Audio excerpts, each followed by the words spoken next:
സത്യം പറഞ്ഞാൽ ഞാൻ നല്ലൊരു മടിച്ചിയാണ്. ഓക്കെ, അപ്പോൾ പറയാൻ കാരണം എന്താണെന്ന് അറിയാം, കഴിഞ്ഞ വർഷം ഞാൻ ബാംഗ്ലൂർ ഉണ്ടായിരുന്ന സമയത്ത് ഒരു ജിമ്മിലൊക്കെ പോയി മെമ്പർഷിപ്പൊക്കെ എടുത്തു, ഒരു വർഷത്തേക്ക് കേട്ടോ.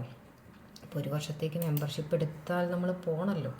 പക്ഷെ ഞാൻ എണ്ണിപ്പെറുക്കി നോക്കുമ്പോൾ ഏകദേശം ഒരു 3-4 മാസം മാക്സിമം പോയാൽ എല്ലാം കൂടെ അത്രേ പോയിട്ടുള്ളൂ.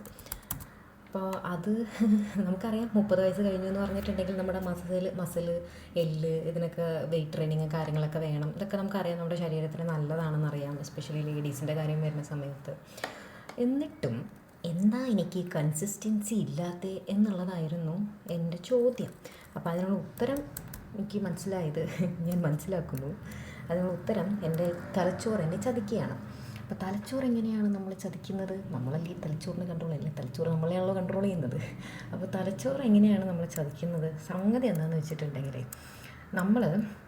നമ്മുടെ ബ്രെയിൻ ഡിസൈൻ ചെയ്തിരിക്കുന്നത് ബേസിക്കലി എനർജി ലാഭിക്കാൻ വേണ്ടിയിട്ടാണ്. ഓക്കെ, പണിയെടുക്കാണ്ടിരിക്കാൻ വേണ്ടിയിട്ട്. അപ്പോൾ എനർജി ലാഭിക്കാൻ വേണ്ടി എനർജി സേവറായിട്ടാണ് നമ്മുടെ ബ്രെയിൻ വർക്ക് ചെയ്യുക.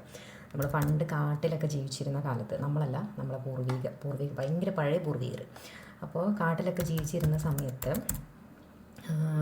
എന്താ സംഭവിച്ചെന്ന് വെച്ചിട്ടുണ്ടെങ്കിൽ, ഇവർ എന്തെങ്കിലും ഒരു പുതിയ കാര്യം ചെയ്യുക എന്ന് പറയുന്നത് പണ്ട് ഈ തലച്ചോറിന് അതൊരു റിസ്ക് ആയിട്ടായിരുന്നു വന്നിട്ടുണ്ടായിരുന്നത്. അതിപ്പോൾ കാട്ടിനുള്ളിൽ ജീവിക്കുമ്പോൾ ചെറിയൊരു എന്തൊരു മൂവ്മെൻറ്റ് അവർ അറിയാത്തൊരു കാര്യം ചെയ്താലും അതൊരു റിസ്ക് ഫാക്ടറായിരുന്നു.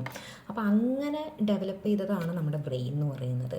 അതുകൊണ്ട് തന്നെ എന്താ സംഭവിച്ചെന്ന് വെച്ചിട്ടുണ്ടെങ്കിൽ, നമ്മുടെ ഈ പണ്ട് തൊട്ടേ ഉള്ള ശീലങ്ങളുണ്ടല്ലോ, ഈ ശീലങ്ങൾ നമ്മൾ അതിൽ തന്നെ തൂങ്ങിപ്പിടിച്ച് നിൽക്കും. അപ്പോൾ അത്രയും പഴക്കമുള്ള ഒരു ഇവോൾവിങ് ആയിട്ടുള്ളൊരു ഒരു പ്രോസസ്സ് ഉണ്ടല്ലോ, ഇവല്യൂഷനാണ് ആക്ച്വലി നമുക്ക് ഉണ്ടായിട്ടുള്ളത്. ഇപ്പോഴും നമ്മുടെ ബ്രെയിൻ എവിടെയാണ്? ഇപ്പോഴും നമ്മുടെ ബ്രെയിൻ ഇരിക്കുന്നത് ആ പഴയ സർവൈവൽ മോഡിലാണ്. ഇത്രയും സേഫായിട്ടൊരു സിറ്റുവേഷൻ നമുക്ക് ഉണ്ടായിട്ട് പോലും, സേഫ് എന്ന് പറഞ്ഞാൽ എല്ലാവർക്കും ഒന്നും ഇല്ലല്ലേ, ഇപ്പോൾ യുദ്ധമൊക്കെ നടക്കുന്നുണ്ട്, എന്നാലും ഞാൻ നമ്മുടെ കാര്യം പറഞ്ഞതാണ്.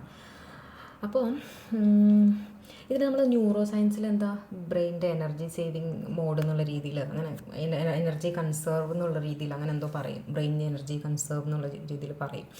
ഓക്കെ, അപ്പോൾ ഞാനിത് BEd പഠിക്കുന്ന സമയത്ത് തൊണ്ടയ്ക്കിൻ്റെ ഒരു ലോ പഠിച്ചിട്ടുണ്ടായിരുന്നു. അതിൽ കുറേ തിയറീസും ലോസൊക്കെ നമ്മൾ പഠിക്കുമല്ലോ. അപ്പോൾ അത് പഠിക്കുന്ന സമയത്ത് അതിൽ പറയുന്നൊരു കാര്യം എന്താണെന്ന് വെച്ചാൽ, നമ്മൾ എന്തെങ്കിലും ഒരു കാര്യം ചെയ്തു, നമുക്ക് അത് ആയിട്ട് റിലേറ്റ് ചെയ്ത് അപ്പം തന്നെ നമുക്കൊരു റിസൾട്ട് അല്ലെങ്കിൽ നമുക്ക് ഹാപ്പി ആയിട്ട് ഒരു റിവാർഡ് കിട്ടുകയാണെന്നുണ്ടെങ്കിൽ നമ്മൾ എന്ത് ചെയ്യും? നമ്മുടെ ബ്രെയിൻ എന്ത് ചെയ്യുമെന്ന് വെച്ചാൽ, നമ്മളത് റിപ്പീറ്റ് ചെയ്തിട്ട് വീണ്ടും വീണ്ടും ചെയ്യാൻ വേണ്ടിയിട്ട് നമ്മൾ ചെയ്യടാ അടിപൊളിയാണ്, അല്ലെങ്കിൽ ചെയ്യടി അടിപൊളിയാണിത്, ആ